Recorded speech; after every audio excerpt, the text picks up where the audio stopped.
Hello dear students, welcome to my science academy.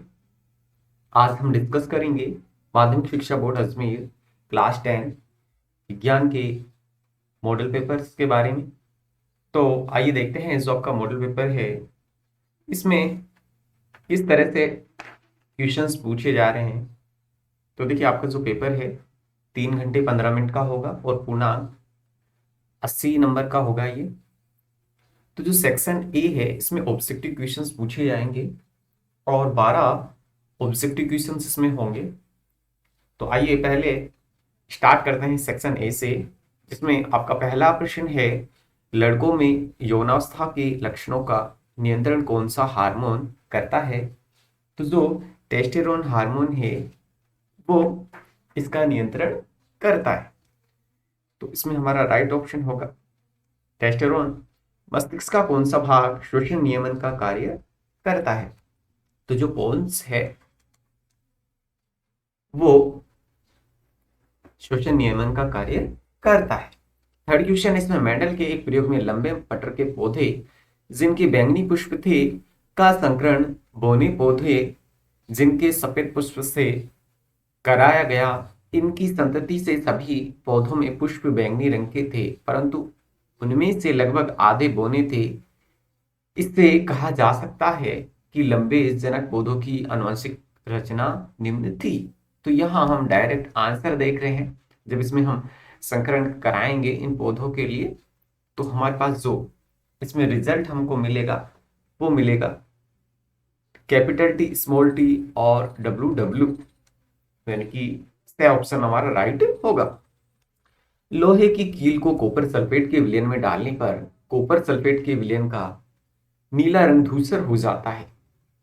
इस प्रक्रिया में कौन सी अभिक्रिया हो रही है। तो इसमें विस्थापन अभिक्रिया हो रही है। हड्डियों को जोड़ने के लिए डॉक्टर किसका प्रयोग करता है। तो ये calcium sulphate dot half H2O का उपयोग करता है। निम्नलिखित में से किस धातु को चाकू से काटा जा सकता है। तो जो लिथियम धातु है उसको चाकू से काटा जा सकता है, ये बहुत मुलायम होती है। यदि आपतन कोण का मान 60 डिग्री है तो परावर्तन कोण का मान कितना होगा। तो जिस कोण पे कोई प्रकाश किरण आपतित होती है उसी कोण पे ये परावर्तित हो जाती है, यानी कि आपतन कोण I इक्वल टू होता है परावर्तन कोण R। तो इसमें हमारा राइट आंसर होगा 60 डिग्री। तारों के टिमटिमाने की व्याख्या किस सिद्धांत पर आधारित है। तो तारों के टिमटिमाना ये अपवर्तन की घटना है। तो ए ऑप्शन राइट होगा। विद्युत धारा का मात्रक होता है, तो विद्युत धारा को हम एम्पियर में मापते हैं। ईंधन के रूप में उपलों का उपयोग किया जाता है, तो जो एक जैव मात्रा है कि जलने पर कौन सा ऑप्शन इसमें राइट होगा। तो देखिए, काफी धुआं निकलता है जो प्रदूषण युक्त है। निम्नलिखित में से कौन मैदानी पारिस्थितिक तंत्र को निरूपित करता है। तो देखिए, मैदानी परिस्थिति में घास होगा, उसके बाद में ग्रास ऊपर होगा, ग्रास ऊपर को मेंढक खाएगा, मेंढक को सर्प और सर्प को गिद्ध। तो इस तरह से बी ऑप्शन इसमें हमारा राइट होगा। सन 1970 के गढ़वाल में रैनी नामक गांव में पेड़ों को बचाने के लिए आंदोलन चलाया गया था। तो देखिए, जो आपके जो 12वां क्वेश्चन है ऑब्जेक्टिव में इसी तरह से आ रहा है, ये पर्यावरण से संबंधित। तो ये चिपको आंदोलन था, यानी कि बी ऑप्शन इसमें हमारा राइट होगा। रिक्त स्थान की पूर्ति कीजिए। तो एल्काइन निम्न श्रेणी का सामान्य सूत्र है। तो देखिए, ये होता है CnH2n-2। नेक्स्ट है कि तत्वों के धात्विक गुण वर्ग में ऊपर से नीचे जाने पर क्या होते हैं, बढ़ते हैं। नेक्स्ट देखिए, इंसुलिन की कमी से कौन सा रोग होता है। तो देखिए, इंसुलिन की कमी से मधुमेह या शुगर रोग होता है।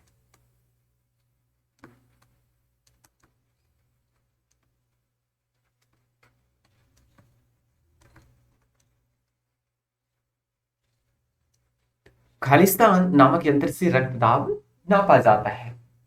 तो ये होता है, या तो हिंदी में बोले रक्तचाप मापी, या स्फाइग्नो मैनोमीटर। स्फाइग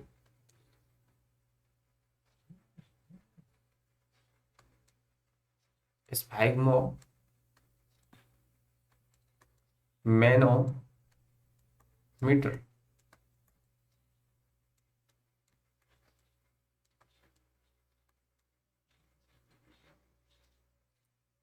नेक्स्ट देखिए, एक अश्व शक्ति एचपी का मान होता है, तो इसमें होते हैं 746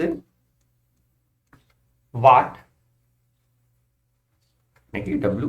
किसी परिनालिका के भीतर सभी बिंदुओं पर चुंबकीय क्षेत्र एक समान होता है, यानी कि इसमें समान होता है।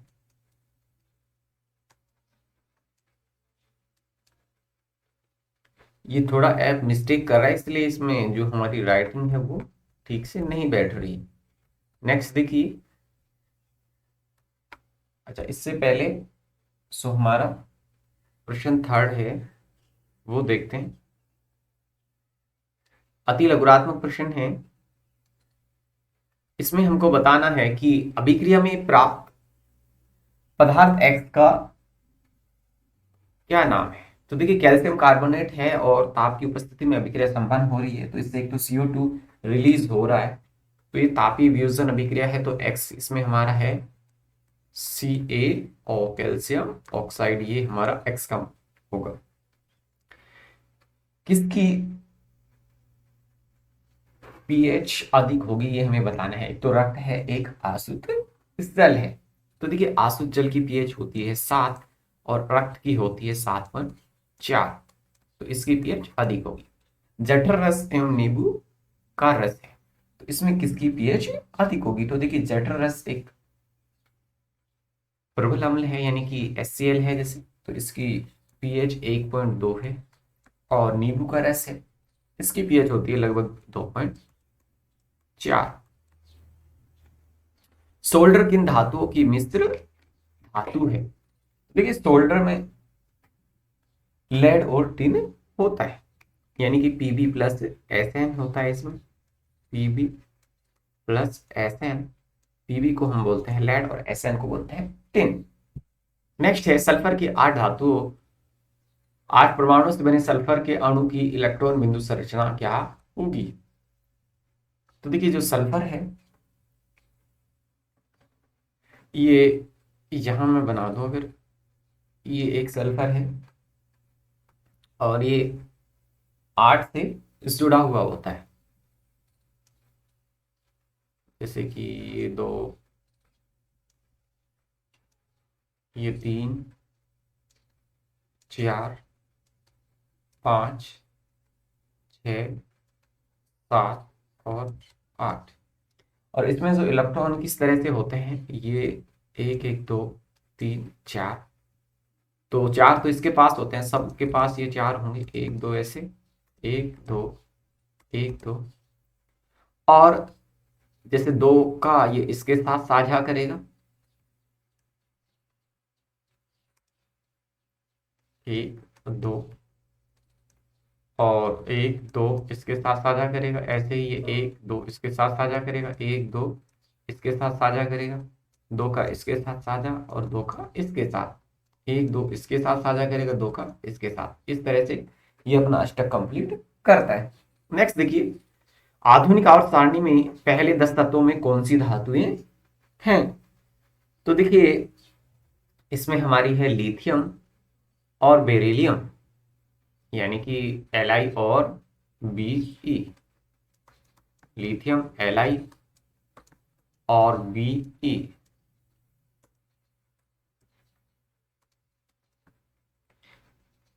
मादा जनन हार्मोन का क्या नाम है। इसमें लिखने में प्रॉब्लम हो रही है, तो मैं वैसे आपको बता देता हूँ। मादा जनन हार्मोन का क्या नाम है, वो है एस्ट्रोजन और प्रोजेस्टेरोन, 2 हार्मोन है। आयोडीन की कमी से कौन सा रोग होता है। तो गलगंड या घी का रोग होता है। एक कूलम में इलेक्ट्रॉन की संख्या कितनी होती है। Q इक्वल टू होती है प्लस माइनस NE।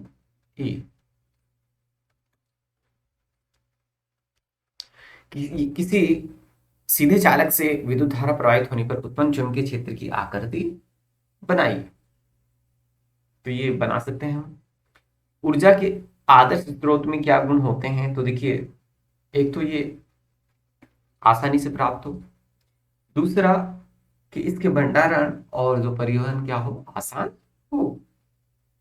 11 SCFC का विस्तृत रूप क्या है? तो इसका विस्तृत रूप होगा क्लोरोफ्लोरोकार्बन। मानव शरीर के दो मुख्य भाग जहां चुंबकीय क्षेत्र उत्पन्न होता है, तो हृदय और मस्तिष्क। ये सभी क्वेश्चन क्या है, 1 1 मार्क्स के। अब सेक्शन बी है,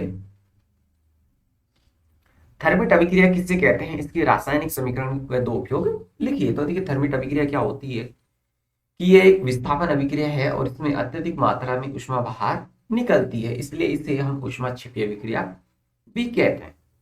और उदाहरण हम दे सकते हैं, जैसे आयरन ऑक्साइड को एल्युमिनियम से क्रिया कराते हैं तो एल्युमिनियम अधिक अभिक्रियाशील जो आयरन है उसको विस्थापित कर देता है। नेक्स्ट है साबुन और अपमार्जक में। अच्छा, इसका उपयोग हम बता सकते हैं। उपयोग है जैसे रेल की पटरियों के मध्य दरारों को जोड़ने के लिए, मशीन के पुर्जों को जोड़ने के लिए। साबुन और अपमार्जक में अंतर बताएं। तो देखिए, साबुन लंबी श्रृंखला वाले वसा अम्लों का सोडियम लवण होता है, जबकि अपमार्जक संश्लेषित अपमार्जक है वो लंबी श्रृंखला वाले बेंजीन सल्फोनिक अम्ल के सोडियम लवण होते हैं। साबुन कठोर जल के साथ झाग नहीं बनाता, जबकि अपमार्जक कठोर जल के साथ भी झाग बनाता है। और बताना चाहे तो साबुन जल प्रदूषण नहीं करता, अपमार्जक जल प्रदूषण करता है। साबुन को वनस्पति तेल या जंतु वसा से बनाया जाता है, जबकि संश्लेषित अपमार्जक कोयले पेट्रोलियम के हाइड्रोकार्बन से बनते हैं। नेक्स्ट है आधुनिक आवर्त सारणी। अच्छा, इससे पहले बेंजीन की संरचना है, तो बेंजीन की संरचना इस तरह से होती है।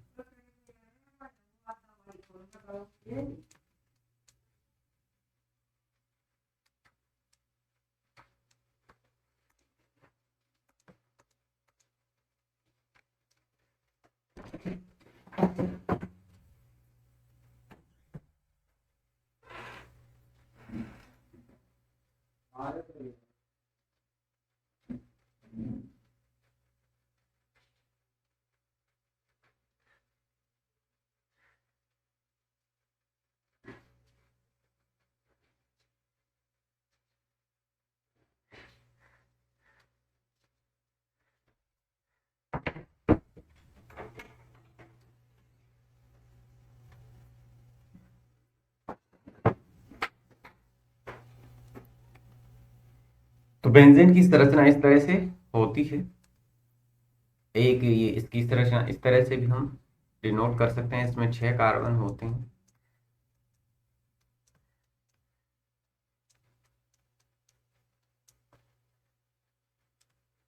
ऐसे एकांतर क्रम में इसमें हमारे पास कार्बन होते हैं।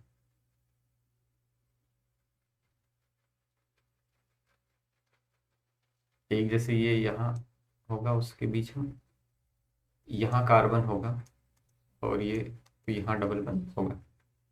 आधुनिक आवर्त सारणी द्वारा किस प्रकार से मेंडलीव की आवर्त सारणी की विसंगतियों को दूर किया गया? तो देखिए, जो आधुनिक आवर्त सारणी थी इसमें समस्थानिकों को एक स्थान दिया गया था। अब समस्थानिक होते हैं तो उसमें प्रोटॉन की संख्या सदैव क्या होती है, समान होती है, और परमाणु संख्या भी समान होती है। इसके अलावा जो आर्गन है, पोटेशियम है, उनकी जो परमाणु क्रमांक है 18 19 है। तो तत्वों की जो बढ़ती परमाणु संख्या के आधार पर व्यवस्थित करने पर ऑर्गन पहले आता है तथा पोटेशियम को पीछे रखा गया है। इसके अलावा जिसमें उत्कृष्ट गैस हैं, संक्रमण तत्व हैं, इनको अलग से स्थान दिया गया है। 8 है, हमारे शरीर में वसा का पाचन कैसे होता है, यह प्रक्रम कहाँ होता है? तो देखिए, वसा का पाचन आहार नाल के क्षुद्रांत में होता है। जो हमारा यकृत है वहां से बाइल जो जूस है वो स्त्रावित होता है, और अग्नाशय में जो हमारा लाइपेज एंजाइम है वो वसा को वसीय अम्ल में और ग्लिसरॉल में बदल देता है। ऋतुस्राव क्यों होता है? तो देखिए, निषेचन नहीं होने की कंडीशन में गर्भाशय की जो अंतः भित्ति होती है वो एक मासल संरचना होती है, और ये स्पॉन्जी परत जैसी संरचना इसकी आवश्यकता नहीं रहती, इसलिए यह परत धीरे धीरे टूटकर योनि मार्ग से रुधिर व म्यूकस के साथ बाहर निकल जाती है। प्लेरेनिया में पुनर्द्रवन का चित्र सहित समझाइए। तो इसको हम चित्र से समझा सकते हैं।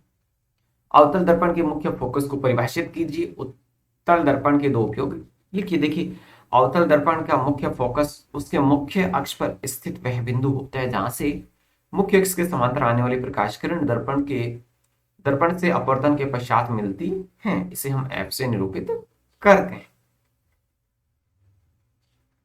और दूसरा इसमें जो पूछा है, उत्तल दर्पण के दो उपयोग हमें बताने हैं। तो देखिए, जो उत्तल दर्पण है इसका उपयोग हम करते हैं जो ड्राइवर है पीछे आने वाले वाहनों को देखने के लिए करते हैं। इसके अलावा जो एटीएम मशीन है उसके पास भी सुरक्षा की दृष्टि से जो उत्तल दर्पण लगाया जाता है। 12 है, घरेलू विद्युत परिपथों में अति भारण से बचाव के लिए क्या सावधानी बरतनी चाहिए? तो देखिए, इसमें सबसे पहले हम श्रेणी क्रम की जगह पार्श्व क्रम संयोजन उपयोग करना चाहिए, क्योंकि इससे एक उपकरण के खराब होने पर अन्य सभी उपकरण नॉर्मल रूप से कार्य करते रहेंगे। इसके अलावा श्रेणी क्रम संयोजन में सभी उपकरणों के लिए एक ही स्विच होता है, जबकि जो पार्श्व क्रम संयोजन है उसमें अलग अलग स्विच होते हैं। और जो श्रेणी क्रम संयोजन है उसमें जो विद्युत सप्लाई है उसके लिए समान वोल्टता नहीं मिलती, जबकि जो पार्श्व क्रम संयोजन है उसमें समान वोल्टता मिलती है। अच्छा, ये इसके लिए मैंने बताया श्रेणी क्रम और समांतर क्रम संयोजन के लिए। अति भारण को से कैसे बता सकते हैं? तो अति भारण के लिए क्या कर सकते हैं, एक ही सॉकेट से अधिक जो हमारे विद्युत उपकरण है उनको कनेक्ट नहीं करें, और फ्यूज का उपयोग करें। इसके अलावा जो वायर्स हैं उन पर विद्युत रोधी टेप का उपयोग करें, उच्च क्वालिटी के तारों का उपयोग करें। विद्युत जनित्र का सिद्धांत क्या होता है? तो देखिए, विद्युत जनित्र यांत्रिक ऊर्जा का उपयोग करके जो चुंबकीय क्षेत्र में चालक है उसकी घूर्णन गति से विद्युत धारा उत्पन्न करता है। अब विद्युत धारा, तो ये बोल सकते हैं कि विद्युत धारा की चुंबकीय प्रेरण के सिद्धांत पर कार्य करता है। चूंकि 2 नंबर का क्वेश्चन है इसलिए हमें इसमें थोड़ा बताना पड़ेगा। और जो ये जो चुंबकीय प्रेरण से जो प्रेरित धारा उत्पन्न हो रही है वो फ्लेमिंग के दाएं हाथ के नियम से दी जाती है। नेक्स्ट है कि ए और बी के मध्य तुल्य प्रतिरोध ज्ञात कीजिए। तो देखिए, जो 3 ओम और 6 ओम है ये हमारा समांतर क्रम संयोजन है। तो जो समांतर क्रम संयोजन है उसमें हम जो योग करते हैं वो 1/, में करके करते हैं, यानी कि 1/R1 + 1/R2, यानी कि 1/3 + 1/6। तो यहां से जो R की वैल्यू आएगी वो आ जाती है हमारे पास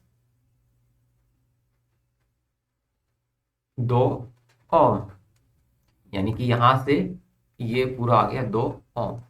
तो अब ए और बी के बीच में बताना है, तो यहाँ 2 ओम है, यहाँ 2 ओम है, तो ये फिर श्रेणी क्रम संयोजन होगा। और श्रेणी क्रम संयोजन में तुल्य प्रतिरोध क्या होता है? दोनों के योग के बराबर, यानी कि 2 ओम + 2 ओम = 4 ओम। इसमें हमारा राइट आंसर होगा। नेक्स्ट देखिए, नवीनकरणीय 16 क्वेश्चन है इसमें हमारा। जो नवीनकरणीय स्रोत हैं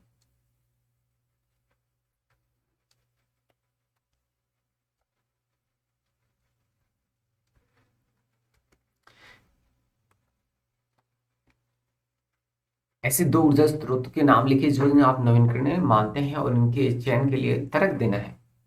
तो देखिए, जैसे सौर ऊर्जा है ये कभी खत्म न होने वाला ऊर्जा स्रोत है, क्योंकि ये प्रचुर मात्रा में उपलब्ध है और इसका भंडारण कभी समाप्त नहीं होगा। इसके अलावा जैसे जल विद्युत ऊर्जा सूर्य के ताप के कारण जो जल चक्र है सदैव चलता रहता है, क्योंकि विद्युत संयंत्र के जलाशयों में पुनः जल भर जाते हैं, अतः यह एक अक्षय ऊर्जा स्रोत की तरह कार्य करता है। देखिए खंड से है, इसमें 3 नंबर के प्रश्न है। उन वियोजन अभिक्रियाओं के एक एक समीकरण लिखिए जिनमें ऊष्मा, प्रकाश एवं विद्युत के रूप में ऊर्जा प्रदान की जाती है। तो देखिए इसमें हम दे सकते हैं कैल्शियम कार्बोनेट है CaCO3, उससे कैल्शियम ऑक्साइड का बनना और CO2 इसमें रिलीज होती है। दूसरा हम दे सकते हैं AgBr का, AgBr का सूर्य के प्रकाश की उपस्थिति में Ag और Br2 में विघटन। नेक्स्ट है मानव में अधिक ग्रंथि कहाँ स्थित होती है, एंड्रेलिन हार्मोन से शरीर में होने वाले प्रभाव को समझाइए। तो देखिए मानव में अधिक ग्रंथि संख्या में 2 होती है और जो दोनों वक्रों के ऊपर पाई जाती है, यानी कि सुमन किडनी है उसके ऊपर पाई जाती है, इन्हें हम संकटकालीन ग्रंथियां भी कहते हैं। और ये जो हृदय की धड़कन, श्वसन दर, रक्तचाप और कार्बोहाइड्रेट है उसके उपापचय को नियंत्रित और नियमित करती हैं।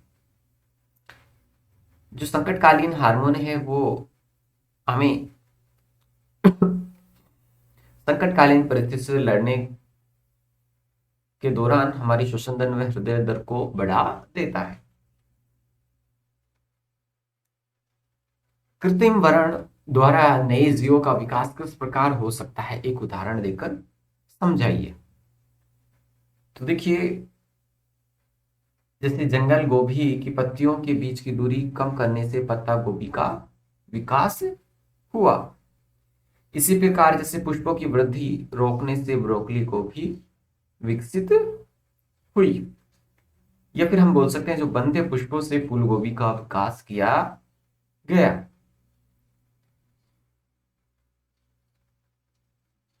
नेक्स्ट देखिए 20वां क्वेश्चन है, समझाइए कि स्वच्छ आकाश का रंग नीला क्यों होता है। तो देखिए जो स्वच्छ आकाश का रंग नीला होता है क्योंकि जो सूर्य का प्रकाश होता है, श्वेत प्रकाश होता है, वो वायु के जो सूक्ष्म अणुओं से टकराता है, तो जो छोटी तरंग दैर्घ्य का जो नीला प्रकाश है और अधिक तरंग दैर्घ्य का लाल प्रकाश होता है। तो जब ये प्रकर्णित होता है तो जो नीला रंग है वो हमारी नेत्रों में प्रवेश करता है, इसलिए हमें आकाश नीले दिखाई देता है। खतरे का सिग्नल लाल क्यों होता है, क्योंकि जो लाल रंग है इसकी तरंग दैर्घ्य सबसे अधिक होती है, तो ये बहुत कम प्रकर्णित होता है, इसीलिए ये बहुत अधिक दूरी से भी हमें दिखाई दे जाता है, तो इसीलिए खतरे के सिग्नल लाल रखे जाते हैं। देखिए सेक्शन डी है, इसमें 4 नंबर के क्वेश्चन है, इसमें हमको मैच करना है। तो देखिए सिरका है, तो सिरका किसको बोलते हैं, हम सिरका बोलते हैं एसिटिक अम्ल को, यानी कि ये रहा। इमली हम बोलते हैं टार्टरिक अम्ल को, ये रही टार्टरिक अम्ल। टमाटर हम बोलते हैं ऑक्सैलिक अम्ल को, नींबू सिट्रिक अम्ल को,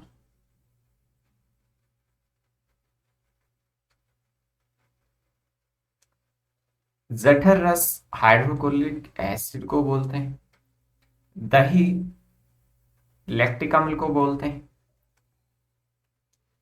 लाल चीटी के रंग में होता है फॉर्मिक एसिड, सेव में मैलिक एसिड होता है, तो ये हमने मैच कर दिया मैलिक एसिड। नेक्स्ट देखिए इसका अथवा है, ये आप अथवा करना चाहें तो इसका अथवा भी कर सकते हैं। 22वां क्वेश्चन कर लेते हैं, वायवीय तथा अवायवीय श्वसन किसे कहते हैं, विभिन्न पथों द्वारा ग्लूकोज अणु के विखंडन को समझाइए। तो देखिए वायवीय श्वसन यानी कि नाम से दिख रहा है वायु की उपस्थिति में होता है, तो इसमें ऑक्सीजन ग्लूकोज को विघटित करके जल और CO2 का निर्माण करती है, और ऑक्सीजन की पर्याप्त मात्रा में ग्लूकोज विघटन से अधिक मात्रा में ऊर्जा प्राप्त होती है। अवायवीय श्वसन जैसे दिख रहा है कि वायु की अनुपस्थिति में होता है, यीस्ट में किण्वन क्रिया इसी से होती है, और इसमें पायरुवेट एथेनॉल व CO2 में विखंडित होता है। नेक्स्ट क्वेश्चन है, अथवा इसका आप कर सकते हैं, जैसे 23वां है, गोलीय दर्पण को परिभाषित कीजिए। तो देखिए, गोलीय दर्पण दो प्रकार के होते हैं, अवतल दर्पण और उत्तल दर्पण। इसके अलावा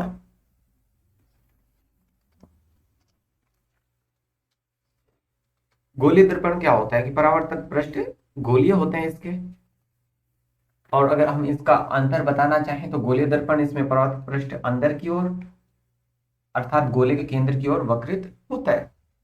उत्तल में परावर्तक पृष्ठ बाहर की ओर वक्रित होता है, और इसका हम जैसे डायग्राम भी बना सकते हैं कि ये इस तरह से हमारा अवतल दर्पण होता है और इस तरह से हमारा उत्तल दर्पण होता है। नेक्स्ट है, वास्तविक और आभासी प्रतिबिंब में क्या अंतर है। तो देखिए, वास्तविक प्रतिबिंब को पर्दे पर प्राप्त किया जा सकता है, जबकि आभासी प्रतिबिंब को पर्दे पर प्राप्त नहीं किया जा सकता। और वास्तविक प्रतिबिंब सदैव उल्टा बनता है, जबकि आभासी प्रतिबिंब सदैव सीधा बनता है। तो ये थे 23 question. Thanks for watching the video.